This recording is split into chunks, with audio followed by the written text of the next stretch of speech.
Sa hirap ng buhay ngayon, maraming mga kababayan natin ang napipilitan ng magpapalimos. Dahil para kahit papaano, dahil wala naman silang mapapasukan, o yung iba naman hindi nakapag-aaral, dahil sa hirap ng buhay, ay pinipilit na lang ng mamalimos. Pero alam nyo ba na merong pinakamayamang pulubi sa mundo na kumikita ng 57,000 isang buwan? Si Bharat Hain, 54 na taong gulang, ay nakatira sa Mumbai, India. Kilala bilang pinakamayamang pulubi sa mundo na may netong halagang $1 million o katumbas ng 57 million pesos. Sa pamamagitan ng panglilimos, batay pa sa record, ay kumikita si Hain ng 2,000 hanggang 2,500 Indian rupee kada araw sa loob ng 10 hanggang 12 oras na panghihingi ng limos. Katumbas nito ng mahigit sa 2,500 kada araw. Naipon ni Hain ang kanyang kayamanan sa panghihingi lamang ng limos sa mga lansangan ng Mumbai.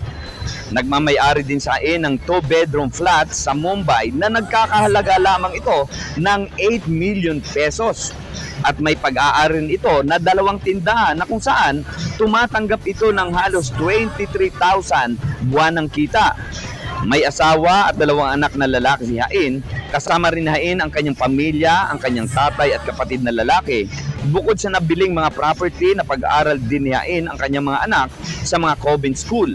Matagal nang hinihiling ng pamilya ni Hain na tigilan na nito ang panghihingi ng limos, pero ayaw nitong tumigil dahil mas malaki ang kanyang kinikita kaysa magtrabaho bilang office worker. Si Hain ay mahigit ng 40 taon nang nanglilimos mula nung siya ay bata pa lamang. Samantala, kung sa India ay may pinakamayamang pulubi, meron ding mayamang pulubi sa bansang China.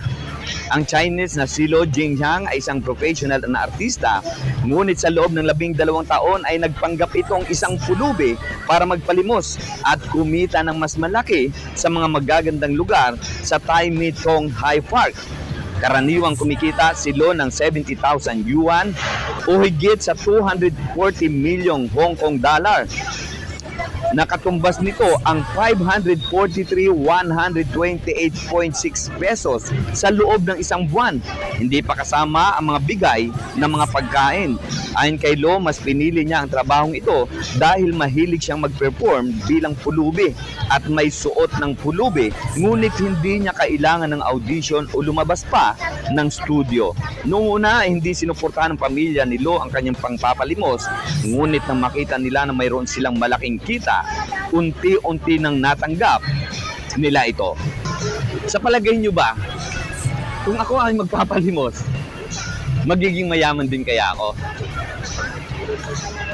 Kasama si Jeff Gonzalez, Smile Supit 23rd, para sa Balitang Unang Sigaw.